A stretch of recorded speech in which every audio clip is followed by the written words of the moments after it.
Next let us study about transport system in plants. हम देखेंगे कि प्लांट्स में ट्रांसपोर्ट सिस्टम कैसा है। अब ट्रांसपोर्ट करना है, लेकिन किसका ट्रांसपोर्ट करना है?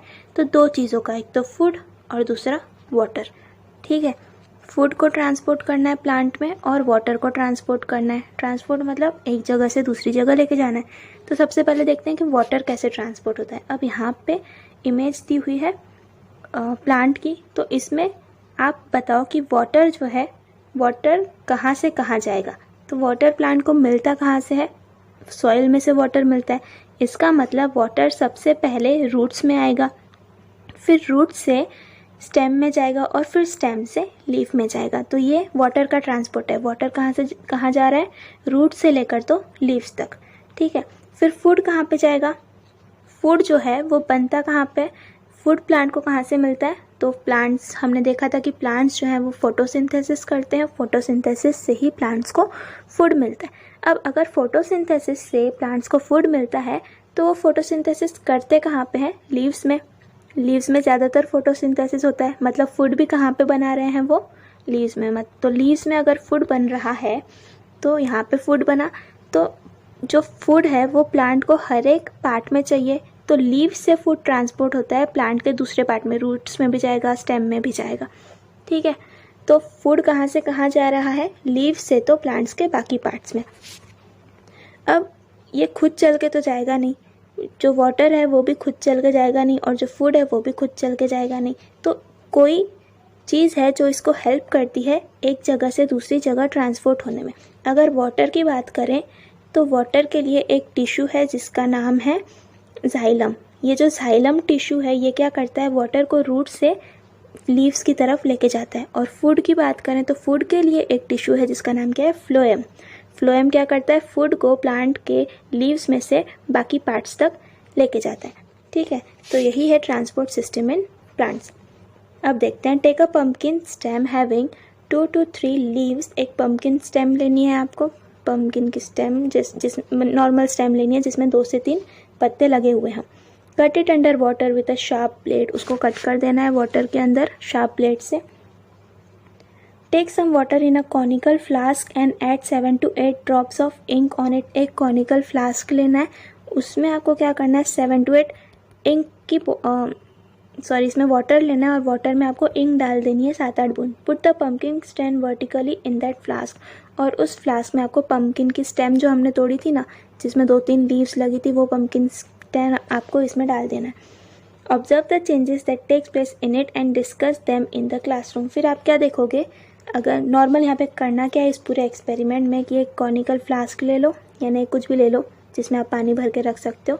तो यहाँ पे पानी भर दिया हमने, ठीक है, उसमें हमने इंक ले लिया, इसमें 2-3 बूंद हमने क्या किया? इंक भी डाल दिया। अब इसमें स्टेम रख दिया, उस स्टेम में क्या रखे थे? 2-3 पत्ते लगे हुए थे।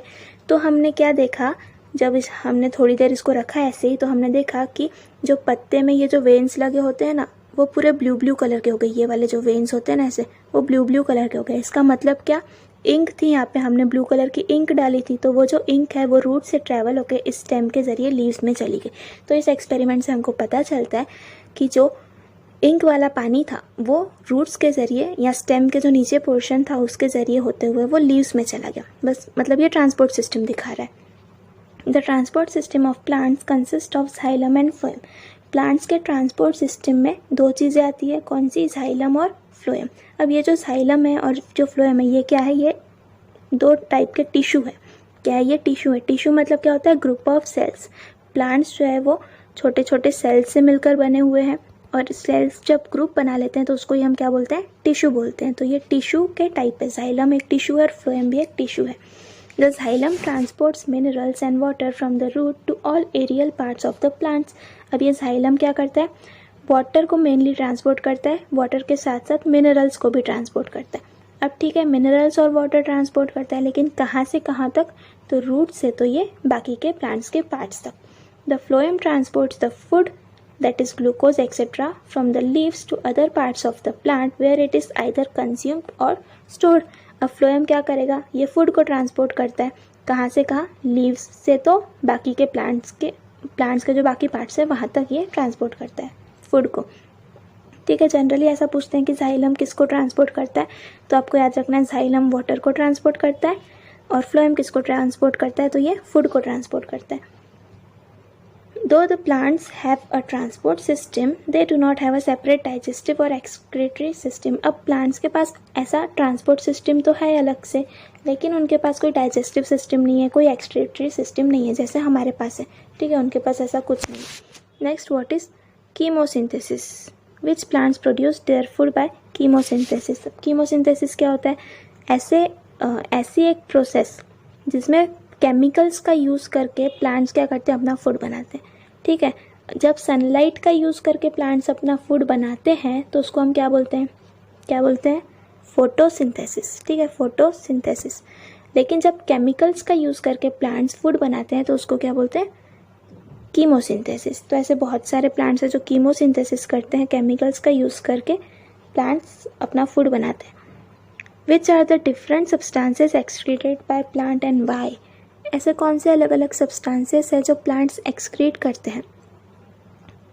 तो हमने देखा था फोटोसिंथेसिस में कि प्लांट्स कार्बन डाइऑक्साइड बाहर छोड़ते हैं, मतलब वो एक्सक्रीट कर रहे हैं, बाहर छोड़ रहे हैं, जो उन्हें नहीं चाहिए, जो उनके लिए वेस्ट है उसको वो बाहर छोड़ते हैं। सॉरी, कार्बन डाइऑक्साइड नहीं, क्या बोल रहे हो, ऑक्सीजन जो है उसको बाहर छोड़ते हैं, ठीक है। तो ऑक्सीजन उनका एक एक्सक्रीटरी सब्सटेंस है।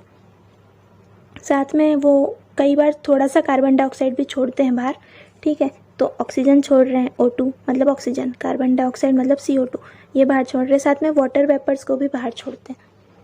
तो ये प्लांट के एक्सक्रीटरी सब्सटेंस है।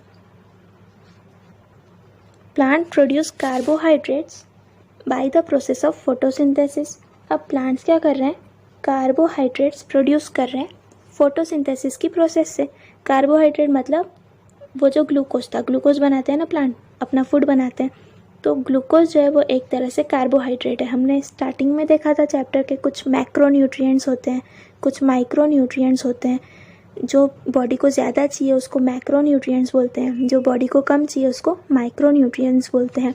तो कार्बोहाइड्रेट किस में आया था, मैक्रो में कि माइक्रो में? मैक्रोन्यूट्रिएंट में, है ना। कार्बोहाइड्रेट जो है वो प्लांट्स को भी चाहिए होते हैं। Carbohydrates are made from carbon, hydrogen and oxygen. ये जो कार्बोहाइड्रेट्स हैं ये बनते कैसे हैं? तो कार्बन से, हाइड्रोजन से और ऑक्सीजन। सारे कार्बोहाइड्रेट्स में ये तीन चीज़ें होती हैं, क्या क्या? कार्बन, हाइड्रोजन एंड ऑक्सीजन, ठीक है। हमने ग्लूकोज का फॉर्मूला भी देखा था। देखो, ग्लूकोज जो है ना वो कार्बोहाइड्रेट है। ग्लूकोज का फॉर्मूला क्या है ये भी याद होना चाहिए, C6H12O6। किसका फॉर्मूला ये?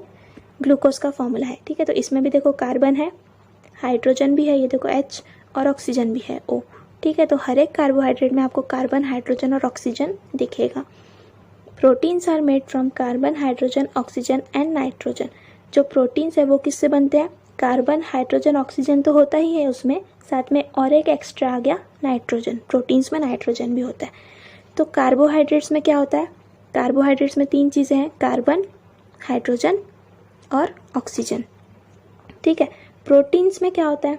प्रोटीन्स में भी तीन चीज़ें हैं, क्या क्या? ये तीन तो है ही, कार्बन है, हाइड्रोजन है, ऑक्सीजन है, लेकिन एक एक्स्ट्रा है, क्या? नाइट्रोजन।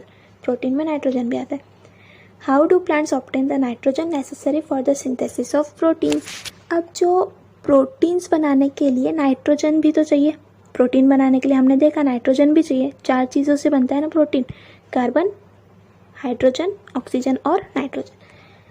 कार्बन जो है, हाइड्रोजन और ऑक्सीजन, ये तो प्लांट्स खुद ही बना लेता है क्योंकि वो ग्लूकोज बना रहा है, और ग्लूकोज में तो ये तीनों प्रेजेंट है। लेकिन अब प्लांट को प्रोटीन भी तो चाहिए ना, हमको प्रोटीन चाहिए एनर्जी के लिए, तो प्लांट्स को भी प्रोटीन चाहिए, और प्रोटीन बनाने के लिए उसको नाइट्रोजन चाहिए। तो ये नाइट्रोजन प्लांट्स के पास कहाँ से आएगा? ये इंपॉर्टेंट क्वेश्चन है, कहाँ से आएगा नाइट्रोजन? तो ये जो नाइट्रोजन है ये आता है सॉइल से, प्लांट लेता है सॉइल से नाइट्रोजन। देखो होता क्या है कि अगर ये कोई प्लांट है, टंग टंग टंग टंग, ठीक है, ये प्लांट है, अजीब सा थोड़ा, खैर ये प्लांट है। अब हवा में नाइट्रोजन प्रेजेंट है, ठीक है, हवा में क्या प्रेजेंट है? नाइट्रोजन। अब ये प्लांट डायरेक्टली हवा से नाइट्रोजन नहीं लेगा, क्यों? क्योंकि उसको ये वाला नाइट्रोजन पसंद नहीं है, ठीक है। हमको जो खाना पसंद होता है हम वही खाते हैं, है ना। हमको जो नहीं पसंद है वो हम नहीं खाएंगे, तो वैसे ही प्लांट को भी ये नाइट्रोजन पसंद नहीं है। तो ये क्या करता है? ये सॉइल से नाइट्रोजन लेता है, लेकिन सॉइल में नाइट्रोजन कहाँ से आया, नाइट्रोजन तो हवा में है। तो यहाँ पे सॉइल में कुछ बैक्टीरिया होते हैं, ठीक है, वो बैक्टीरिया होते हैं। वो क्या करते हैं बैक्टीरिया, ये बैक्टीरिया हवा में से नाइट्रोजन ले लेते हैं और नाइट्रोजन को उसके कुछ कंपाउंड्स में कन्वर्ट करते हैं, मतलब नाइट्रोजन को थोड़ा सा वो कन्वर्ट कर लेते हैं, जैसे नाइट्रोजन डाइऑक्साइड हो गया, ऐसे वो कुछ कुछ कंपाउंड्स में उसको कन्वर्ट कर लेते हैं। अब वो जो कंपाउंड्स में नाइट्रोजन कन्वर्ट हो गया ना, वो नाइट्रोजन फिर ये प्लांट सॉइल में से ले लेता है, समझा। बैक्टीरिया क्या करते हैं, हवा में से नाइट्रोजन ले लेते हैं और उसको थोड़ा सा चेंज कर देते हैं। ये जो चेंज वाला नाइट्रोजन है, अब नाइट्रोजन टेस्टी हो गया तो अब प्लांट को पसंद आ जाएगा, तो ये जो चेंज वाला नाइट्रोजन है ना, वो प्लांट सॉइल में से ले लेता है। तो प्लांट्स के भी बड़े नखरे हैं यहाँ पे। प्लांट्स क्या कर रहा है, हवा में नाइट्रोजन डायरेक्टली मिल रहा है लेकिन हवा से नहीं लेगा, वो क्या चाहता है कि इसमें ना टेस्ट नहीं है, तो वो सॉइल वाला जो नाइट्रोजन है ना वो ले लेता है। तो यहाँ पे एक इम्पॉर्टेंट प्रोसेस है, उसको बोलते हैं नाइट्रोजन फिक्सेशन। क्या बोलते हैं, नाइट्रोजन फिक्सेशन। नाइट्रोजन को फिक्स कर रहे हैं, मतलब नाइट्रोजन को थोड़ा टेस्टी बना रहे हैं। और ये नाइट्रोजन फिक्सेशन कौन कर रहा है, तो ये जो सॉइल में के बैक्टीरिया है ना, वो कर रहे हैं नाइट्रोजन फिक्सेशन, ठीक है। फिर से देखते हैं, एयर कंटेन्स गैसियस नाइट्रोजन। अब हवा में हमने देखा गैस के फॉर्म में नाइट्रोजन प्रेजेंट है। However plants can not utilise gaseous nitrogen. अब प्लांट्स के नखरे हैं, प्लांट्स क्या बोलते हैं कि जो हवा में नाइट्रोजन प्रेजेंट है वो हमको नहीं चाहिए, वो हम यूज़ नहीं करेंगे। It needs to be fixed, that is converted into compounds. तो वो जो हवा में नाइट्रोजन प्रेजेंट है उसको कंपाउंड्स में कन्वर्ट करना पड़ता है, उसको फिक्स करना पड़ता है। फिक्स मतलब प्लांट्स के यूटिलाइज के लिए, प्लांट्स उसको यूज़ कर सके ऐसा उसको बनाना पड़ता है नाइट्रोजन को। तो अब ये काम करता कौन है, ये काम करते हैं सॉइल में के बैक्टीरिया। तो fixation of nitrogen occurs by biological and atmospheric methods.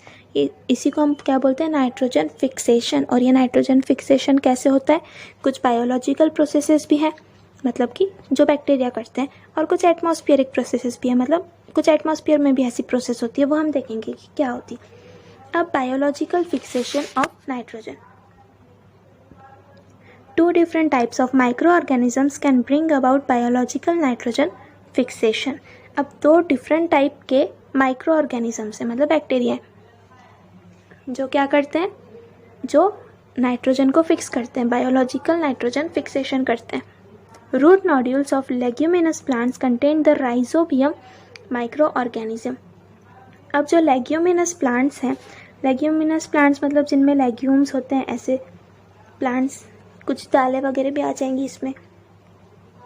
अब जो लेग्यूमिनस प्लांट्स है उसके जो रूट्स होते हैं वहाँ पे एक बैक्टीरिया होता है जिसको बोलते हैं राइजोबियम बैक्टीरिया। ये वाला है जो राइजोबियम बैक्टीरिया है, ये जो आपको दिख रहे हैं सब। These microorganisms absorb atmospheric nitrogen and convert it into its nitrate, a compound. अब ये जो माइक्रो ऑर्गेनिज्म है ये क्या करते हैं, एटमॉस्फेयर में से ये नाइट्रोजन को ले लेते हैं और कन्वर्ट करते हैं नाइट्रेट में। नाइट्रोजन को किस में कन्वर्ट कर रहे हैं, नाइट्रेट में, मतलब नाइट्रोजन को थोड़ा सा टेस्टी बना दिया और उसका नाम क्या रख दिया, nitrate. Microorganisms like azotobacter are present in soil, they also convert atmospheric nitrogen into nitrates. अब और एक बैक्टीरिया होते हैं और एक माइक्रो ऑर्गेनिज्म होते हैं सॉइल में जिसका नाम क्या है, एजोटोबैक्टर। एजोटोबैक्टर ये क्या करते हैं, ये भी नाइट्रोजन को कन्वर्ट करते हैं नाइट्रेट में। और फिर ये जो नाइट्रेट है ना, ये प्लांट को पसंद होता है, नाइट्रोजन प्लांट को पसंद नहीं होता, इसलिए वो हवा में से नहीं लेता। नाइट्रेट जो है ये सॉइल में आ जाता है, ये प्लांट को पसंद होता है, तो प्लांट क्या करता है, इसको फटाफट से ले लेता है। तो यहाँ पे दो माइक्रो ऑर्गेनिज्म के नाम हमने देखे जो क्या कर रहे हैं, नाइट्रोजन को कन्वर्ट कर रहे हैं किस में, नाइट्रेट में, ठीक है। और कौन से दो बैक्टीरिया है वो, एक तो है राइजोबियम और दूसरा है एजोटोबैक्टर। फिर है डू यू नो, वापस आ गया do you know. Atmospheric fixation of nitrogen कैसे होता है। अब ये तो हमने देखा कि सॉइल में कैसे फिक्स हो रहा है। जो सॉइल में नाइट्रोजन फिक्स हो रहा है मतलब नाइट्रोजन कन्वर्ट हो रहा है नाइट्रेट में, इसी को बोलते हैं कि वो फिक्स हो रहा है। अब सॉइल में फिक्स हो रहा है तो उसको बोलते हैं बायोलॉजिकल फिक्सेशन। क्या बोलते हैं, biological fixation.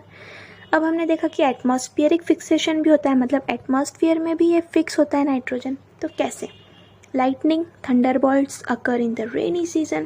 This causes atmospheric nitrogen and oxygen to react with each other to form nitric oxide. Which is again oxidise to form nitrogen dioxide. अब ये क्या बोल रहे हैं कि जब लाइटनिंग आती है, मतलब बिजली चमकती है ना रेनी सीजन में, तब भी नाइट्रोजन फिक्स होता है। कैसे? बिजली से क्या होता है, देखो जो हवा में का नाइट्रोजन है और जो ऑक्सीजन है वो एक दूसरे के साथ रिएक्ट करते हैं और नाइट्रिक ऑक्साइड फॉर्म करते हैं, और फिर ये और एक बार ऑक्सीजन उसमें मिक्स हो जाता है तो NO2 फॉर्म हो जाता है, तो ये कन्वर्ट हो गया नाइट्रेट में। ठीक है, हवा में देखो नाइट्रोजन था, लेकिन हवा में तो ऑक्सीजन भी प्रेजेंट है, नाइट्रोजन तो प्रेजेंट ही है, साथ में ऑक्सीजन भी प्रेजेंट है।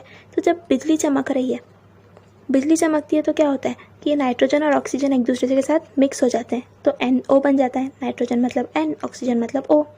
अब साइड में और एक ऑक्सीजन था, इसने क्या किया, मुझे भी अपने ग्रुप में ले लो, तो ये भी आ गया इधर, तो ये O तो अकेला था बेचारा, अब ये O2 हो गया, मतलब 2 ऑक्सीजन आ गए, है ना। तो ये इससे क्या बन गया, NO2 बन गया। NO2 मतलब ही क्या है, नाइट्रेट। पहले नाइट्रोजन था, उससे क्या बन गया, नाइट्रेट। तो ये किससे बना, लाइटनिंग से, मतलब बिजली चमकने से। तो ऐसे भी एटमॉस्फेयर में हुआ ये सब, इसलिए इसको बोलते हैं atmospheric fixation of nitrogen. The nitrogen dioxide dissolves in rainwater and is converted into nitric acid HNO3, which gets added to the soil along with the rainwater. Plants use this nitrogen for their growth. अब क्या हो रहा है, the nitrogen dioxide जो है, nitrogen dioxide मतलब ये NO2, ये NO2 क्या है, नाइट्रोजन डाइऑक्साइड। ये क्या करता है कि ये रेन वाटर में डिसॉल्व हो जाता है। ठीक है, रेन वाटर जो हो रहा है, अब बिजली चमक रही है तो बिजली क्यों चमक रही है, बारिश हो रही है तभी चमक रही है, तो बारिश भी हो रही है, तो ये रेन वाटर में डिसॉल्व हो गया पूरा, और फिर ये कन्वर्ट हो गया नाइट्रिक एसिड में। अब पानी भी आ गया इसमें, पानी क्या होता है, H2O। क्या होता है पानी, H2O। तो इसमें पानी भी आ गया और ये क्या बन गया, HNO3। रिएक्शन होता है कुछ, आप सिंपल याद रखो कि NO2 में पानी मिक्स हो गया तो क्या बन गया, HNO3 बन गया। HNO3 मतलब नाइट्रिक एसिड बन गया। और ये जो नाइट्रिक एसिड है ये पानी के साथ साथ कहाँ चला जाएगा, सॉइल में चला जाएगा। सॉइल में चला गया तो प्लांट्स इसको यूज़ कर लेंगे और उसी से क्या बन जाएगा, उससे फिर क्या होगा, प्लांट्स को नाइट्रोजन मिल जाएगा। तो ये था एटमॉस्फेरिक फिक्सेशन ऑफ नाइट्रोजन। ठीक है।